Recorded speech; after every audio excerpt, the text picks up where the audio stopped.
JETforce. Hello, everybody. Welcome to today's Operator Meetup. We're going to be talking with our host, Ken Huizenga, about all the basic foundational knowledge that we have to have as an operator of a JETvarnish. So first off, Ken, welcome. Happy New Year. How we doing? First Operator Meetup of the year. Great, Kevin. Good to see you. Happy New Year. Great to be here. Great to start another year of hopefully avoiding the pitfalls and tribulations that face the JETvarnish operators. So happy to get this started again. That's great. And you must be quite happy with your Bears. I don't know if the Pope blessed your Bears or what, but you guys are doing great. Yeah, well, we just lost. So Oh, did you? Oh, man, I didn't watch the game yesterday. that's why I said my team. Oh, man, it's killing me, but that's all right. I Hey, you mean, guys had a very inspiring run. fantastic year. So I'm not complaining. All right, very cool. We also have Marco. Marco, how we doing today? So Marco's probably on mute, but he'll be jumping on any second now. So Ken, let's kick this off. You know, there's a lot of new people buying JETvarnishes, using JETvarnishes for the first time ever, and they're kind of feeling their way around how to use the machine, understanding kind of the tips, understanding, you know, they're trying to figure out a lot of stuff on their own. And I thought that a good place to start off the new year would be, Ken, what are some like the very basic foundational stuff that perhaps a lot of operators don't know about or haven't thought about or haven't figured out yet? So maybe we could start the conversation there. That's a great topic, and starting the new year, I think that one thing to keep in mind is you're going to get operator training. If you haven't, you're going to, and the operator training is going to seriously focus on what the best way is to operate the actual machine and how to push the buttons and how to make it print well. And we can definitely get into that. I tend to want to maybe think about that in later sessions. I think what they're not going to teach you that's really important is all the things that you can do both before and after you even start the machine up and print your first sheet. Because those are the things that nobody's going to share with you, right?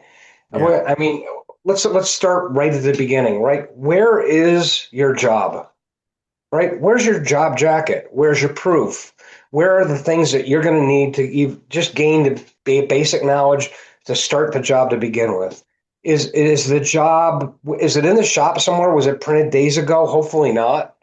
But locate it, get it into an environment that's friendly. If your JETvarnish should be in a somewhat humidity and static controlled environment, it should be clean. If that's the case, get that job out of the press room, get it out of the digital room, get it over to your machine, let it acclimate there. And this is stuff that can be done the night before, right? You got 3 jobs in the morning. A good operator is going to start right from the get-go, maybe even the night before. Again, where's my job? Where's my paper? Right? If it's going to go on a digital press and it's going to come immediately over to you, where is the paper? Is it sitting at a cold dock door? Go look and see where it is. Did it arrive? You're planning for a job where you might not even have substrate. I tend to come from, I apologize in advance. I tend to come from this as an operator of not only the JETvarnish, but of other machines, right? We had a room full of Konica Minolta equipment, and I would often have to print my own job. So when I say go look for your paper, you're like, well, I'm not going to print it. Okay, if that's you and you're only operating a JETvarnish, fine. I'm going to guess it's not. You were doing something before you were given a JETvarnish. So go get that paper, get it acclimating. Does it need to be cut? The great thing to do if a job needs to be cut is not cut that paper until you're ready to print. And Don't let so, it open up all 4 edges of paper and let it sit around and absorb moisture and absorb humidity and absorb heat or dry out, right? When you open up edges of paper, it can dry up. You can get a curl. If you get a mean curl, boy, if you're a new operator, that's like one of the most brutal things you can have happen. So these things I mentioned are things that will hopefully avoid you even running into these things. I don't want you to worry about how do I get an impossibly curl job through the press in your first 6 months of running it. right. So So it's funny because you said, I hope that you didn't run your job days ago. That's something that you said earlier. So talk to us a little bit about kind of what you meant by that. Is it because the temperature of the sheet is cooled off or it's acclimated or there's potentially some curl from the printing process? Or tell me a little bit more why you said that. well, if you're in a digital shop, best practice is making sure that all your stock is wrapped. It really frightens me to see a job where they say you need 700 sheets of paper. You have a brand new wrapped ream, and then they threw in 200 sheets that they wrapped in stretch wrap or shrink wrap and just threw that on top. I hate to do that when it comes from a mill because then you're going to have two different jobs there. You're going to have a live paper that's wrapped up, has all the internal conditions controlled, humidity is able to be captured, everything's nice and fresh, and then have some sheets that were sitting in God knows what warehouse. And they grabbed those sheets, they were dirty, they threw them in. Now you're going to have two different setups because of how your varnish fits on a fresh sheet versus a non-fresh sheet are going to be totally different. But getting back to what you exactly asked, if you can get jobs fresh off the press as possible, what's going to happen? Well, you're going to have nice warm sheets, which is great for the jet varnish. That the varnish flows better. You're going to have a nice warm paper fibers, so you're not going to get a lot of curl. And even if you have a little curl, the vacuum belt on the jet varnish is going to pull that sheet flat, and you're going to be able to get it under the heads, and it's just going to run fantastic. So, if you can at all plan your schedule around when that job is going to be run, and I'm sometimes running jobs that aren't even done printing. I mean, the KM1 is a big machine for jobs that go to the jet varnish. If you can get the first 100 KM1 sheets off, get your setup done, get your registration in order, be able to look at the sheet, make sure that it's centered, make sure it's the sheet matches the size of the file when you fire up your machine. Those are huge issues. So the quicker you get it off of even a toner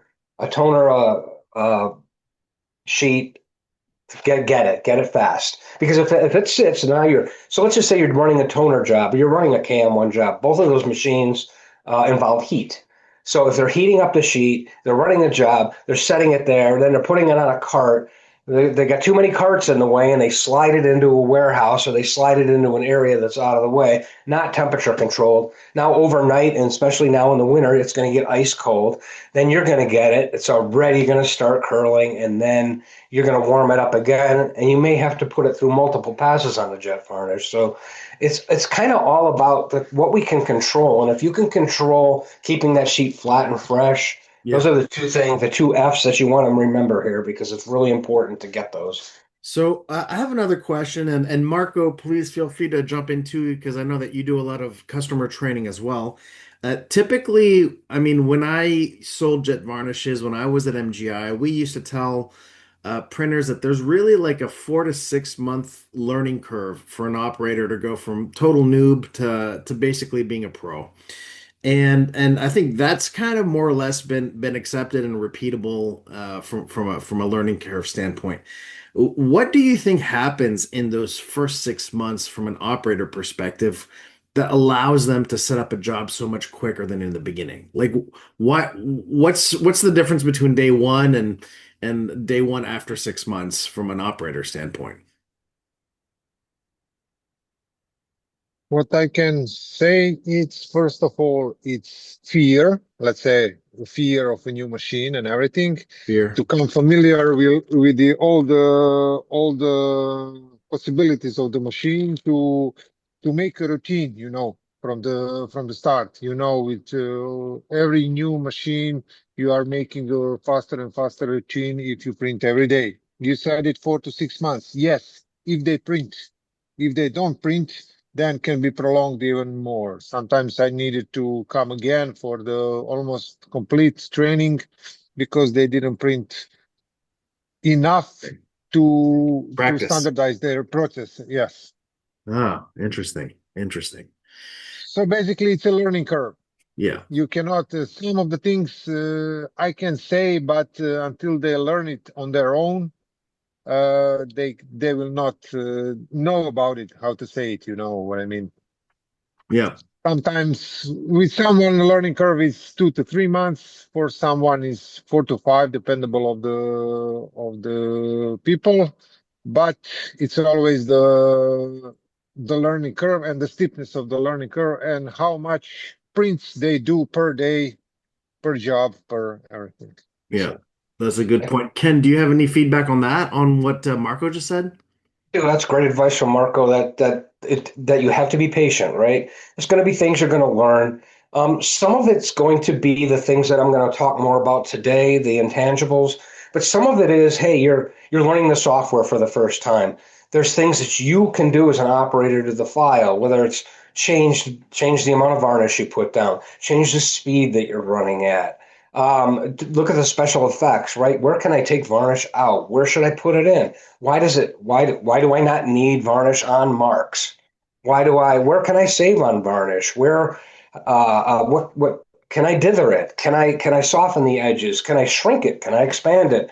These are all things that, the scanner is great. It'll put an image on an image, but if you find that the distortion in a sheet is a little bit off and you're fighting a corner of a box you're trying to put varnish on, now you can actually stretch that box in weird angles and pivot it and expand it 1 pixel so that if it does move a little bit, it never wanders off of the square. So these are all things that can make your job easier as you move forward. But this is where Marko says it's going to take time.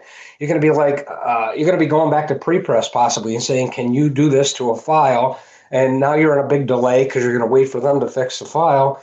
That's kind of bad because you're interrupting them and you're interrupting yourself. All of a sudden you learn that with a simple mouse stroke and a little adjustment in your editor that you're off and running within 30 seconds. Yeah. So those are the little things that can make you a successful operator, and it's just going to take some time. Feeding paper, right? If you come from the world of pre-press and you've never fed paper before, and now suddenly you're running a press, trust me, on any machine you run, even if you're an operator and you go to a different machine, you're going to operate it. The adjustment for air, how the machine wants you to present the sheet, what your suction's like, what your blowers are like. These are all things that are fine tuning. And you're like, well, one side was fine with all these settings, but one side's not. Yes, see, that's another one of those things you add to that for 6 months that, Yeah. when I turn it over, I got to do things a little bit different. So a lot of little subtle things. None of them, not knowing them does not make you a bad operator, but playing with them over time really makes you a great operator. No, that's great feedback. That's great feedback, Ken. So, and Marko, obviously both of you guys. So tell me, Ken, you've trained your share of operators, right? When you had your JETvarnish, what was the hardest thing for the new operators to learn? You put them through the ringer. I know that you trained a couple of people. What was the hardest thing for them to get their head around? Was there any particular thing that jumps out at you? And then Marko, I'll ask you the same question afterwards. But what's the hardest thing for a new operator to learn? I think getting an operator to understand that you're dealing with a live liquid is a little bit different than most other machines. When you run toner, you push the button, it puts down toner, it cures it, it fuses it, and out it comes. Now you're dealing with droplets of a tiny fluid out of 1,072 orifices that are the size of a pinhead. Right. And you have a machine that's taking a sheet of paper and moving it while you're trying to drop liquid on it. It's if you think of it and you go back in your family, Kevin, I know you guys had to be thinking early on when this machine was developed that this is going to be impossible to put liquid down on a moving sheet of paper. Right. Insane to think about. But because of that, the environment really needs to be perfect. And that's the hardest thing for people to understand. Dirt and imperfections and bad sheets and it doesn't look right here, or I'm getting a line, or there's so many things that can happen with that live liquid that you just need to take a breath. You need to say, okay, what could be causing this? And during these operative trainings, that's kind of what we go over. Here's the things that you're going to have to watch for because dealing with this live liquid and then getting it to cure in the perfect amount of time. Right. It's a lot. It's a lot to take in, and it's a lot to learn in 6 months. Yeah, that's a good point. How about you, Marko? You've done your share of training of new customers. What's the hardest thing to teach new operators, or what have you seen them struggle with the most in that first training? Yeah, I totally agree with the Ken. The new thing, it's a liquid on a substrate. But for me, from my point of view, sometimes, or let's say at least 40, 50% of the times, the most problematic thing is to learn them to think what is happening with the scanner and how he addresses the good Registration. registration of the image. Yeah. And this is to explain them what is happening inside the machine, how he deals with the stretching and the rotation of the paper and everything else. to understand them how to troubleshoot the bad printouts regarding the registration and misregistration, you know. Of And course. I always tell them, if you understand how the machine is working, you can do so much bigger things on these machines because you know what is the boundary of the technology and how to go around it. But if you don't understand how what is happening inside and why it's happening, like it's happening, then you are just uh, you are just pressing the play and hoping to get a good result. Yeah, what Marco says is perfectly true. It's what's unique about this machine to new operators is, you know, when you print on a press, you're putting an image on a piece of paper, and if it moves a half a mil, you're not even noticing it, right? You're placing an image on paper that's got a frame all the way around it. You don't even notice it. Now you're having to one for one fit it down to the pixel on a moving sheet of paper. So I can't think of other than maybe, I mean, a folder, yes, you have to hit the score on the fold. A letterpress, you have to stamp the foil image, but often you're stamping the foil image on a blank piece of paper. Here you're trying to put image for image, dot for dot on top of each other, and it's a challenge. The machine does it well, but boy, it's a live animal, and you got to know how to tame that. So it almost And feels like, while it's moving, and yeah, also the substrate is moving at that time when it's printing, not like on a, let's say, on a foil. Sometimes the substrate stops, then you have the printout of the standard hot foiling, and then the substrate goes away. No, here is in the movement of the substrate, you need to get the excellent registration, and you need to know what is happening and why. it almost seems like critical thinking or critical reasoning is one of those top skills that you need to be able to understand what's going on in that machine and be able to work yourself backwards or troubleshoot backwards. Is that about right? I would say, yeah, Wow. your print either looks good or it looks bad, but there's not a whole lot you can do about it, right? It's back to the Right. file. Right. With a jet varnish, if it doesn't look good because you're not laying your varnish down right, or something that doesn't looks wavy, or an element is off, or something's filling in, you know, now it's super critical thinking. You're right, because okay, why is an E filling in for me? Why, you know, I have a small letter B. Why do I not have a B stroke and I have a big puddle of varnish in the middle of the B? So those are the kind of things that you don't have to think about with any other piece of equipment. So it kind of makes an operator that's a critical thinker really they have an advantage if they can think like that. Yeah, Marco, because yeah, go ahead, Marco. Most of the machines have the registration. You know, if you go to offset, you have the left margin, top margin, and then you print out. Right. Here, you need to find your place on a sheet where you want to print. And if you have the wavy sheet, then the scanner can see something not in a position where it should be. You know, you Yeah, need to think what the machine sees on your sheet and how it's creating the registration. that's a great And point, this is actually. most difficult thing to understand for the operators. Yeah, I have the good printout, black and white, everything is good, my file is good. Yeah, but what about the sheet itself? Is it wavy because of the reflection of the light from that sheet? You know, maybe Yeah. it's reflected to the angle, so the scanner doesn't see it completely on that position. He sees the little 0.5 millimeters left or right or whatever, you know. That makes sense. So actually, I have a good question for you guys here, and a good question. I don't know if it's good, but let's say you're a print shop owner, and you're looking to recruit an operator for your Jet Varnish. Based on your current knowledge and everything you know about the machine and all the people that you guys have both trained in your career so far, what has been the best profile? What's the profile that you're going to recommend to the print shop owner to look to recruit? I think it is a balance. I would say that one person that could potentially be your best operator is the one that's doing your QCing of your work before it goes out the door. Oh, really? There's a critical eye already, right? I mean, can he operate a machine? Does he have those skills? But you might want to look at that and work That's smart. backwards.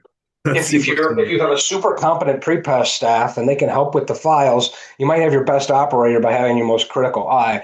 The second place, obviously, I think people find the best operators is in pre-press because they're understanding the files, they're able to manipulate the files. Part of the jet varnish. You could probably teach the skills of feeding paper and what to do with it afterwards to this person. But, somewhere in between, if you got somebody that's sticking their nose in all over the shop, they like to help on the folder and they like to help on the press, and they're not opposed to going to a toner machine when you need help. That guy that's kind of in the clutch, he might be kind of a backup employee that's always there to help when he needs to, but that might be the guy that's got multiple skills and be able to bring a lot to the table.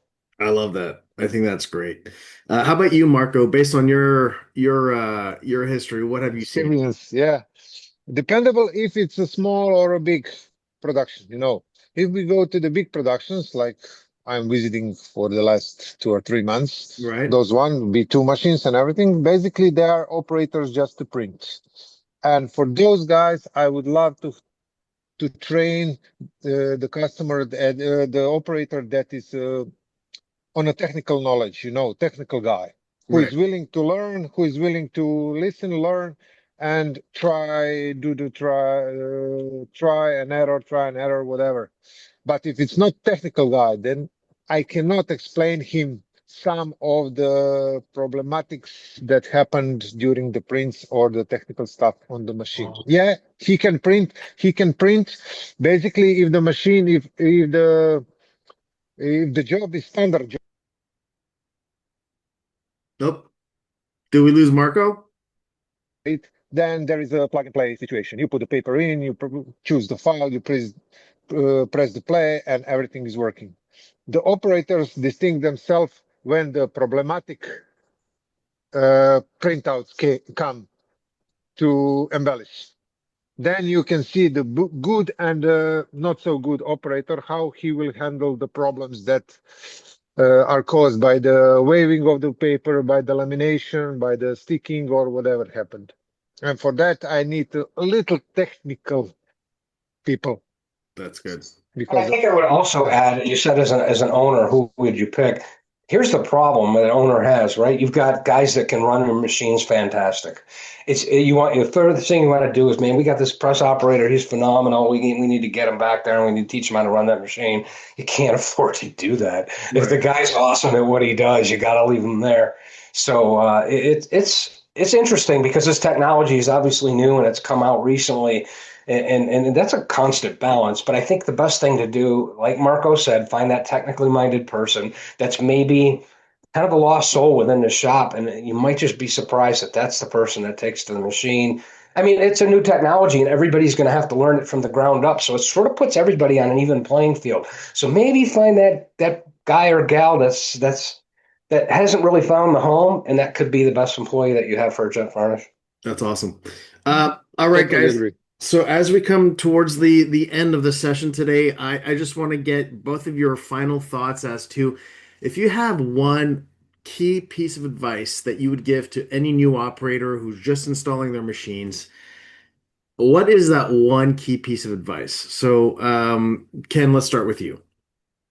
Get your details done before you run. Find your ticket, find your paper, find your foil, check your varnish, run a few, right? If it's a toner job, print out a couple samples, run them, set them up, find out if you've got any problems, report elements that don't look right to pre-press. Get that all worked out before you're under the gun.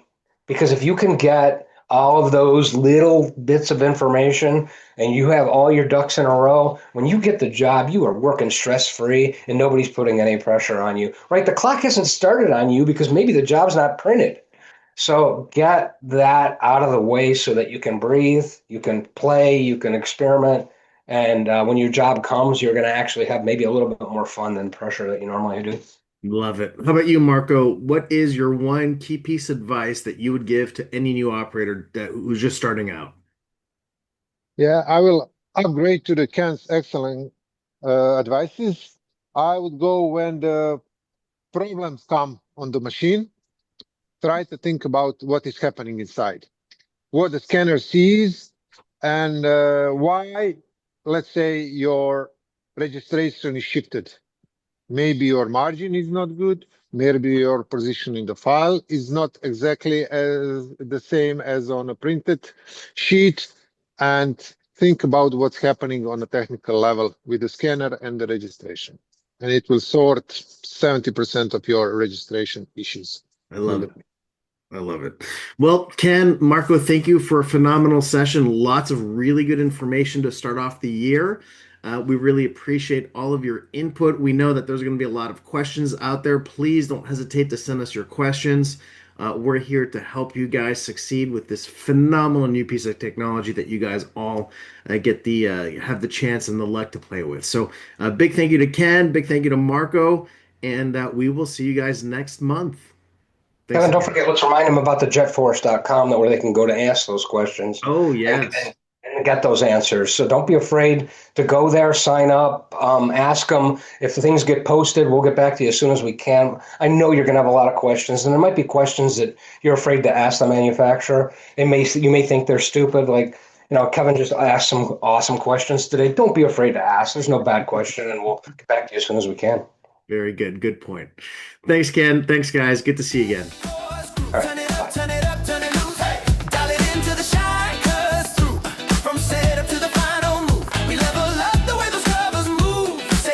JETforce.